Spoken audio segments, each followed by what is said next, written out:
Hello student, आज के video में हम लोग ट्रांसलेशन सीखेंगे, यानी हिंदी से इंग्लिश में अनुवाद करना सीखेंगे। ठीक है स्टूडेंट, बट आज से पहले आप जो भी ट्रांसलेशन करते थे वो आपको ध्यान रहे। आप क्या करते थे कि आपको जो भी बताया जाता था उसमें बताया जाता है कि सबसे पहले आप इंग्लिश ग्रामर सीखिए। ठीक है, लेकिन आज जो हम ऐसा आपको बताएंगे कि उसमें कोई इंग्लिश ग्रामर सीखने की ज़रूरत नहीं है, लेकिन उसके साथ आपको इंग्लिश ग्रामर सीखने की तो ज़रूरत नहीं है, बट वर्ड मीनिंग आपको याद होना चाहिए, वर्ड याद होना चाहिए। ठीक है, तभी आप बना सकेंगे। ठीक, तो ऐसा ट्रिक लेके आए हैं आपके सामने। देखिए, सबसे पहले आपको वर्ड मीनिंग बता दें। ये वर्ड मीनिंग लिखा हुआ है। ठीक है, बहुत सारे ऐसे वर्ड मीनिंग है, लेकिन मैंने ऐसा बेसिक वर्ड मीनिंग लिखा है जो बार बार यूज़ होता हो, वैसा मैंने वर्ड मीनिंग लिखा है। जैसे देखिए, सबसे पहले मैंने स्टूडेंट लिखा हुआ है यहाँ एम। एम का मतलब होता है वो। ठीक है, दूसरा वर्ड मीनिंग है शुड। शुड का मतलब होता है चाहिए। फॉर का मतलब होता है के लिए। इज का मतलब होता है विल का मतलब होता है होगा। सो का मतलब इसलिए। ठीक है, वॉज का मतलब था। सेल का मतलब होगा। नाइदर और का मतलब ना यह और ना वह। ठीक है, वर का मतलब थे। कुड का मतलब सकता था। हैव का मतलब है। हैज का मतलब है। नीड का मतलब जरूरत। अंटिल का मतलब तक। एज इफ का मतलब जैसे। और भी बहुत सारे वर्ड मीनिंग है, लेकिन ये जो है कॉमन वर्ड है, मतलब ये वर्ड आप बार बार यूज करते हैं। ठीक है, ऐसे वर्ड मैंने लिखा हुआ है। ठीक, अब इस वर्ड को आप याद कर लेंगे। अब हम लोग देखते हैं जो मैंने आपको बताया कि ट्रांसलेशन बनाने का। ठीक है, कैसे ट्रांसलेशन बनाएंगे। अभी आप आज से पहले आप क्या करते होंगे, टेंस पढ़ते होंगे। टेंस पढ़ते हुए तब उसके बाद आप ट्रांसलेशन बनाते हैं, या इंग्लिश ग्रामर पढ़ते हैं तब बनाते हैं। लेकिन आज जो मैं आपको ट्रिक बताऊंगा उसमें सिर्फ वर्ड याद होना चाहिए आपको। वर्ड मीनिंग अगर आपको याद है तो आप आसानी से बना लेंगे। ठीक है, अब देखिए, जैसे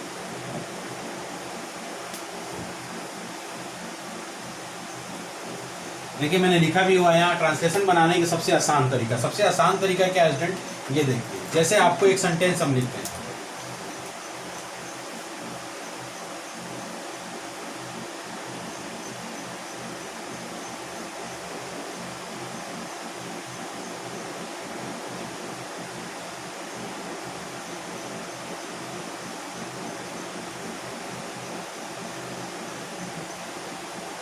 वाला ये लिखा हुआ है कि मुझे हिंदी बोलना चाहिए। देखिए स्टूडेंट, ये ऐसा ट्रिक है ट्रांसलेशन बनाने का जिसमें आपको 90% आप कोई भी सेंटेंस का ट्रांसलेट कर सकते हैं। कोई भी हिंदी में आपको सेंटेंस दिया हो, अनुवाद दिया हो, तो उसको आप इंग्लिश में ट्रांसलेट कर सकते हैं 90%।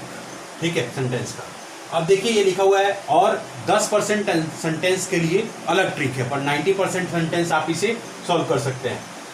अब देखिए लिखा हुआ है मुझे हिंदी बोलना चाहिए। ठीक है, मैंने आपको क्या बताया कि आपको सबसे पहले वर्ड मीनिंग याद होना चाहिए। आपको एक बार वर्ड मीनिंग रिकॉल करा दें। मुझे का क्या होता है, आई। हिंदी का हिंदी होता है। बोलना का क्या होता है, स्पीक। और चाहिए का क्या होता है, अभी हम लिखे थे शुड। तो इसका हम लोग क्या बनाएंगे, देखिए सबसे पहला ट्रिक क्या होता है कि आपको फर्स्ट जो होता है उसका इंग्लिश लिख देना चाहिए। यहाँ आई होगा, इसका लिख दिए। ठीक है, उसके बाद लास्ट से चलना है। ये चाहिए का इंग्लिश लिखिए, उसके बाद इसको बोलना का लिखिए, और इसके बाद हिंदी का लिखिए। जैसे चाहिए, चाहिए का क्या होता है, शुड। बोलना का क्या होता है, स्पीक। क्या बोलना है, हिंदी। बस ये आपका बन गया सेंटेंस। ठीक है, क्या मैंने बताया इसे, सबसे पहले आपको फर्स्ट लिखना है, फिर उसके बाद लास्ट से आप कंटिन्यू चलते आइए। जो आपको है, मैं चाहिए था तो चाहिए का मैंने शुड लिख दिया, बोलना का स्पीक है तो स्पीक लिख दिया, और हिंदी का हिंदी होता है तो हिंदी लिख दिया। तो क्या हो गया, आई शुड स्पीक हिंदी, मतलब मुझे हिंदी बोलना चाहिए। ठीक है, देखिए कितना ईजी है इसको बनाना। दूसरा इसी तरह एग्जाम्पल लेते हैं आपको।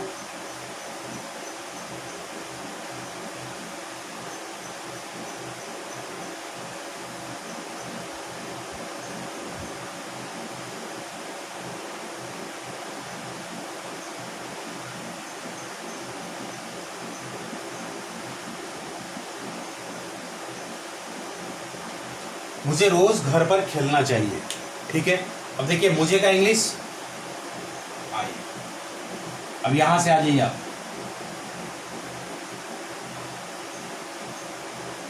चाहिए का क्या होता है, शुड। खेलना का प्ले। पर का मतलब क्या होता है, एट या ऑन। पर का इंग्लिश होता है एट या ऑन, तो एट। होम। रोज का क्या होता है, डे। देखिए बनाना कितना इजी है, क्या बन गया, I should play at home daily, मुझे रोज घर पर खेलना चाहिए। ठीक है, तो अगर आप स्टूडेंट है तो आपको तो पता नहीं है कि ये सही या गलत है, बट अगर आप कहीं पढ़ते हो तो आप वहाँ पता कर ले कि ये सेंटेंस एकदम आपको करेक्ट बन रहा है, सही या नहीं, आप इसे अपने टीचर से पता कर सकते हैं ये सही या गलत है। ठीक है, तो इस तरह से आप किसी भी सेंटेंस को आप सॉल्व कर सकते हैं। 90% सॉल्व जो है स्टूडेंट, 90% सेंटेंस जो है आप ट्रांसलेट कर सकते हैं हिंदी में, लेकिन 10% के लिए अलग रूल है। इस वीडियो में हम लोग 90% वाले को सॉल्व कर रहे हैं, दूसरे वीडियो में 10% वाले को हम लोग सॉल्व करेंगे। ठीक है, अब नेक्स्ट सेंटेंस देखिए स्टूडेंट, नेक्स्ट सेंटेंस क्या है,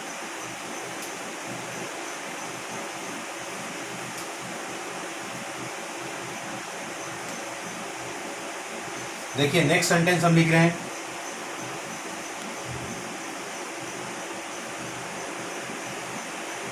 मैं पढ़ सकता हूं।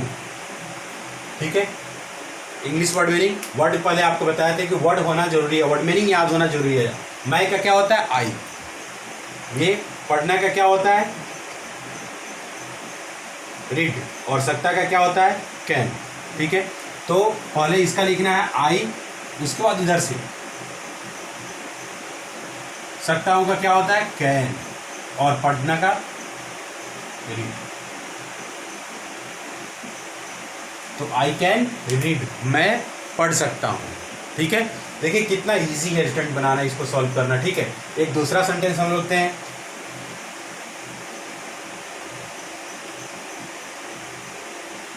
कि मैं रोज यहाँ क्रिकेट खेल सकता हूँ। देखिए मैं यहाँ रोज क्रिकेट खेल सकता हूँ, इसके लिए तो फिर वर्ड में मैं का क्या होता है, आई, रोज का डेली, यहाँ का देयर, क्रिकेट का क्रिकेट, खेल का प्ले, और सकता का हूँ कैन। ठीक है, तो सेम ऐसे ही बनाएंगे, पहले आई, उसको बाद इधर से,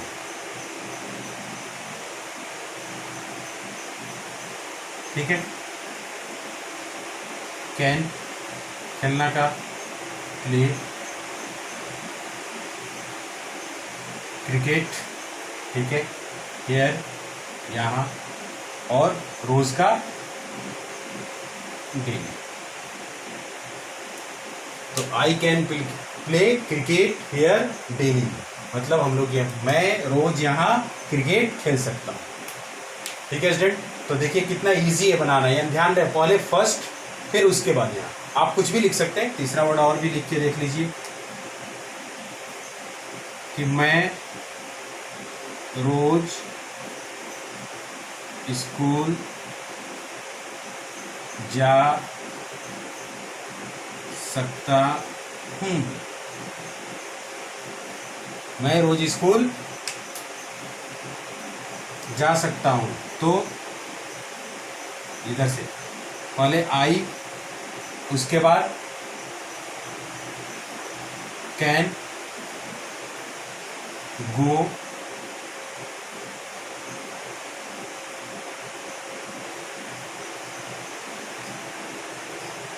टू स्कूल, रोज का हो गया, I can go to school day.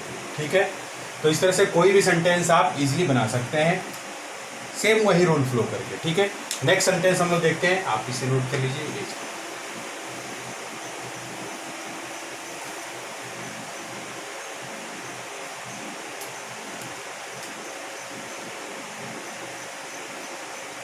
अब देखिए मैं क्रिकेट खेल रहा हूं। अब यहां मैंने लिया नेक्स्ट सेंटेंस, मैं क्रिकेट खेल रहा हूं, फिर वर्ड मीनिंग देखिए, मैं का आई, क्रिकेट का क्रिकेट, खेलना का प्ले, रहा हूं यहां पर आ गया। रहा हूं का इंग्लिश जो होता है वो ING होता है, मतलब रहा का इंग्लिश जो होता है वो ING होता है। हु का तो मैंने आपको लिखा ही था कि M होता है। ठीक है, तो इसको कैसे बनाएंगे, सबसे पहले फर्स्ट वाले का आई लिख लिया हम लोग, और फिर यहां से चलेगा हु का, फिर उसके बाद रहा हूं, फिर क्रिकेट। ये देखिए रहा हूँ, आईएनजी तो हम लोग अलग लिखते नहीं है, जो इसके साथ लगा रहेगा उसमें आईएनजी प्लस कर देते हैं। तो आई लिख लिए, हूँ का क्या होता है मैं, खेलना का क्या होता है प्ले, रहा हूँ इसमें है तो आईएनजी जुड़ जाएगा, और cricket, I am playing cricket. ठीक है स्टूडेंट, समझ में आया? जहां ऐसा सेंटेंस रहेगा मैं खेल रहा हूं, या मैं पढ़ रहा हूं, या मैं सो रहा हूं, ठीक है, या मैं रोज स्कूल जा रहा हूं, तो इस तरह के सेंटेंस में जो है रहेगा। तो जैसे आप दूसरा देख लीजिए, एक और, मैं सो रहा हूं, या मैं बेड पे सो रहा हूं, ऐसा लिख सकते हैं आप। तो मैं का क्या हो गया, पहले कैसे बनाएंगे आप, पहले स्टार्टिंग आई, उसके बाद मैं सो रहा हूं एक साथ, एम, सोना का क्या होता है स्लीप, और रहा हूं का ING, sleeping, I am sleeping.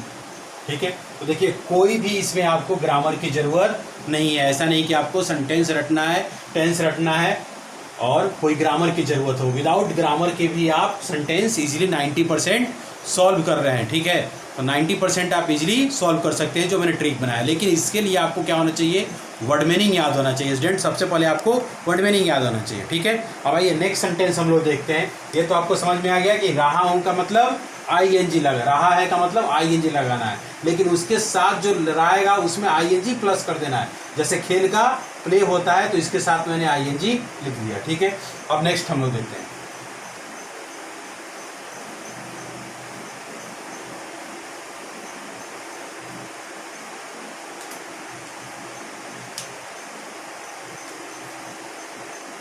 देखिए मैंने लिखा कि मैंने हिंदी बोला। अब ये सेंटेंस एक बार फिर से वर्ड मीनिंग, मैंने का क्या होता है आई, हिंदी का हिंदी, ये बोला। ठीक है, बोला का क्या होता है स्पोक। ठीक है, तो हम लोग इसका क्या बनाएंगे, पहला वर्ड लिख लेंगे आई, फिर उधर से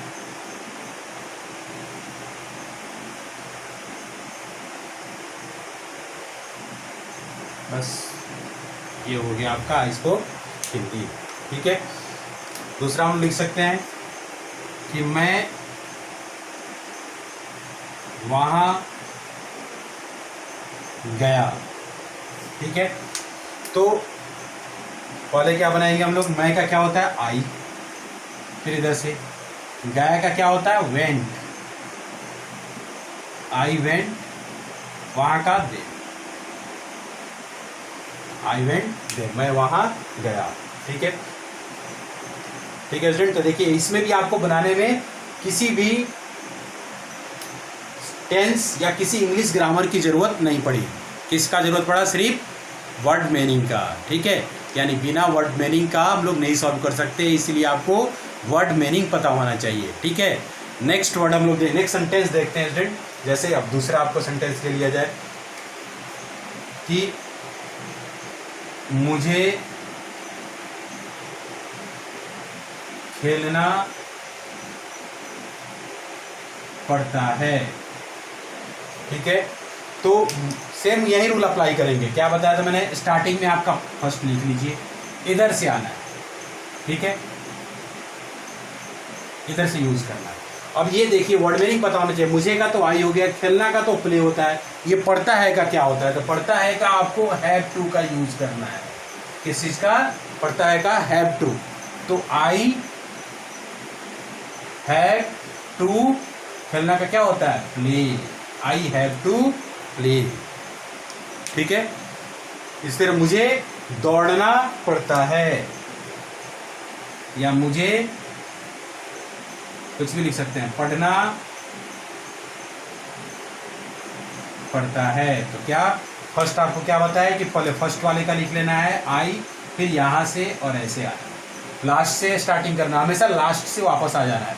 तो पढ़ता है क्या क्या होता है have to, I have to read.